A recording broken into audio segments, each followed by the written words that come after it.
کہتے ہیں اس دور میں اکیلا حجاج بن یوسف کو بھی بشارہ سنا ہے، پھر وہ بھی تابعی تھا، وہ بھی جنتی ہے. بھائی ہم کسی کی جنت جہنم کا فیصلہ نہیں کرتے، یہ اللہ تعالیٰ کے بعد.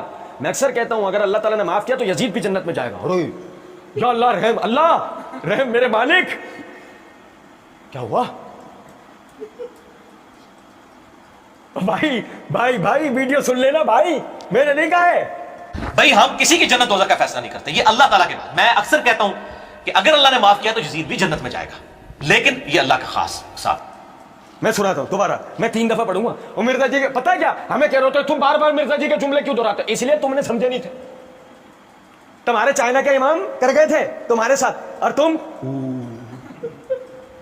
ہپنوٹائز ہوئے تھے.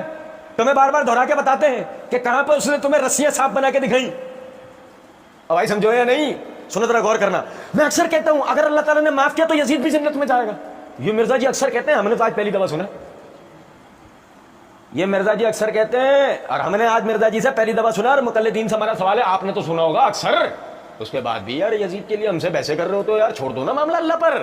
آپ کے مرزا جی نے بھی تو کتنے آرام سے جان چھڑا لی اپنی اینڈ میں، چھوڑ دیا نا اللہ پہ. وہ اللہ چاہے گا تو اللہ یزید کو بھی معاف کر کے بھیج دے گا. اور تو بات ختم. پھر اتنی محنت کیوں کر رہا تھا پیچھے؟ ختم. نہ تم ہمیں صدمے دیتے نہ ہم فریاد کرتے، نہ کھلتے رات سر بستاں، نہ یہ رسوائیاں ہوتی. نہ تمہاری نہ ہماری، نہ تمہاری نہ تمہیں کوئی رافضی کہہ رہا ہوتا، نہ ہمارے پیچھے ناسبی کے لٹ لے کے لوگ پھر رہے ہوتے. کرتے نہیں نا مرزا جی تم. سنو ذرا بات. ہاں میں پھر کہہ رہا ہوں، یاد رکھنا ہم نے نہیں کہا. کہا کس نے؟ خود موصوف چائنا کے امام مرزا جہلمی صاحب نے. اللہ تعالیٰ نے معاف کیا تو یزید بھی جنت میں جائے گا، لیکن یہ اللہ تعالیٰ کا خاص ساتھ خاص ہے. ہم بھی کہتے ہیں واقعی بھائی اللہ چاہے گا تو یزید بھی جنت میں جائے گا، ٹھیک ہے نا، ہمیں کوئی بحث نہیں ہے جنت جہنم. اچھا ویسے یہ کہتے ہیں جی اس کی ذمہ داری، وہ بیچارہ ادھر بیٹھا تھا. اچھا میں یہ روایتیں سناتے ہیں کہ حضرت عمر نے کہا فرات کے کنارے کتا بھی مر جائے تو میری ذمہ داری ہے، کہتے ہیں نا. تو یزید کی حکومت میں حسین مر جائے تو کوئی ذمہ داری نہیں ہے. واٹ نانسنس دس یار، کیا دوگلی پالیسی ہے؟ کتا مر جائے تو حضرت عمر کہہ رہے ہیں میری ذمہ داری ہے. یزید کے دور میں اہل بیت مر جائے وہ کہتے ہیں جی ذمہ داروں نے تو نہیں ماریا ہے نا. یہ دوگلی پالیسی بنائی ہوئی ہے ان لوگوں نے، یہ جھوٹے دفاع ہیں. اچھا ویسے ہی کہتے ہیں جی اس کی کیا ذمہ داری ہے، بیچارہ ادھر بیٹھا تھا. اچھا ہمیں یہ روایتیں سناتے ہیں حضرت عمر نے کہا فرات کے کنارے کتا بھی مر جائے میری ذمہ داری ہے، کہتے ہیں نا. تو یزید کی حکومت میں حسین مر جائے تو کوئی ذمہ داری نہیں ہے. واٹ نانسنس دس یار، کیا دوگلی پالیسی ہے؟ کتا مر جائے تو حضرت عمر کہہ رہے ہیں میری ذمہ داری ہے، یزید کے دور میں اہل بیت مر جائے وہ کہتے ہیں ذمہ انہیں تو نہیں مارا نا جی. یہ دوگلی پالیسی بنائی ہوئی ہے لوگوں نے، یہ جھوٹے دفاع ہیں. اچھا جی دیکھیں، اچھا ویسے کہتے ہیں اس کی ذمہ داری نے وہ بیچارہ ادھر بیٹھا تھا. ہم بھی کہہ رہے ہیں کہ کون کہتا کون ہے. مثال ہم مجمع میں بیٹھے تو ہم ادھر ادھر دیکھ رہے تھے کہ کہتا کون ہے، تو وہ آخر میں وہی سمجھ میں آتا ہے جو کان میں بول رہا ہوتا ہے. اے اللہ میں تیرے بندوں کو بہکاؤں گا دائیں سے بائیں سے، سامنے سے پیچھے سے اوپر سے. کون کہہ رہا ہے؟ ہمیں تو کوئی کہتا ہوا نہیں ملا بھائی. ایک بات ہے جیسے. اچھا پھر ایک غور طلب نکتہ ہے، کہتے ہیں اور بھائی وہ پھر ہمیں حدیثیں سناتے ہیں کہ حضرت عمر نے کہا فرات کے کنارے کتا بھی مر جائے تو میری ذمہ داری ہے. پتہ نہیں یہ بھی وہی سنا رہے ہوں. ہم کہتے ہیں کہ سیدنا عمر رضی اللہ عنہ کی کتا ان کی ذمہ داری کیوں ہوگا؟ لا یکلف اللہ نفسا الا وسعها.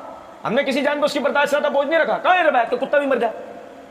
کیوں عمر کی ذمہ داری ہوگی؟ کسی کی بھی نہیں ہوگی ذمہ داری. فرات کے آگے کتا مرے کہیں بھی مر جائے. عمر رضی اللہ عنہ جو مکلف بنایا گیا وہ اپنی رعایا کے اپنے مسلمانوں کے مکلف ہیں اور اپنی ایک حدود کے اندر آنے والے ذمیوں کے وہ جو ہے مکلف ہیں. آپ کتے بلیوں کے مکلف کیوں ہوں گے؟ مرزا جی اپنے خاندان والوں کو گھسیٹ لائے. کہتے ہیں کہ جی وہ تو یزید کی حکومت میں حسین مر جائے تو اس کی ذمہ داری نہیں ہے. واٹ نانسنس دس یار، کیا دوگلی پالیسی ہے؟ مرزا جی واقعی یہ بالکل دوگلی پالیسی ہے. جس کی حکومت میں جو مرے وہ اس کی ذمہ داری ہوتا ہے، اس کو جو ہے وہ قتل کا جواب دینا ہوتا ہے. ایسا ہے. چیئرز. تفسیر قرآن لیکچر 315 سورہ حشر کی تفسیر کرتے ہوئے یعنی آیت 10 سے اینڈ تک مرزا جی بیان کرتے ہوئے ایک جگہ فرماتے ہیں سیدنا زبیر بن عوام کو شہید کرنے والا سیدنا علی رضی اللہ عنہ کے گروہ کا شخص جب سیدنا زبیر کا سر لے کر سیدنا علی کے پاس آیا اور آپ نے اسے جہنم کی بشارت دی تو اس پر یعنی کہ یہ سب ہو گیا نا، تو اس پر مرزا جی نے کہا تو وہ شخص حضرت علی سے ناراض ہو گیا. حضرت علی نے کہا کہ کیا میں نے تجھے حکم دیا تھا؟ جب میں نے ان کو جانے دیا تو تو نے یہ کام کیوں کیا؟ تو پھر وہ خارجی ہو گیا.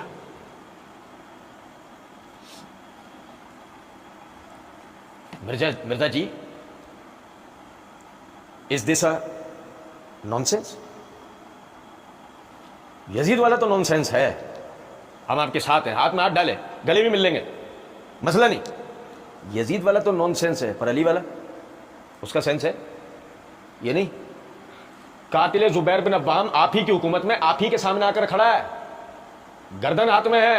پچھلے دنوں میں نے مستدرک کے حوالے سے روایت پڑھ کے سنائی ہے. حضرت علی کہتے ہیں میں نے تجھے قتل کرنے کا کہا, اور وہ وہاں سے چلا جاتا ہے اور بقول آپ کے خارج ہو جاتا ہے. اور سیدنا علی سیدنا زبیر کا اسے قصاص نہیں لیتے. مرزا جی کیوں؟ نعوذ باللہ من ذالک. مسئلہ یہ ہے مرزا جی پالیسی دوگلی ان حضرات کی نہیں آپ کی ہے.